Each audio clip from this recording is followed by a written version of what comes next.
here, so gikan sa inyo ang booking leg, and then here, and then i-bend mo sa inyong knees, bend mo sa inyong one knee. You're going to pull yourself up. Try to bring the chest close to the hook. Kani. Okay? And then straighten that front leg. Okay? And then from here, pwede na ninyo, kung hindi mo confident na mo, para mo let go sa hook, it's okay. Mo try mo here, kanina side. Or you can bend ang inyong knees. So kabantay mo, straight ang ako ang right leg.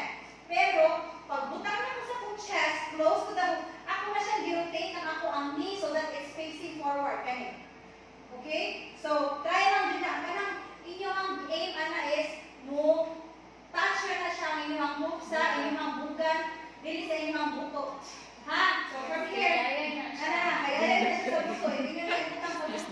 So, na siya diha. So, again, from my hooking, kani, my leg, I'm going to pull myself up, bring my chest close to the hook, okay, and then straighten that right leg, okay, and then bend.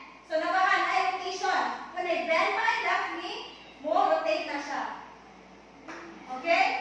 And then, ako na lang ipadayon ha, grab the hook, and then go back to, come to the center.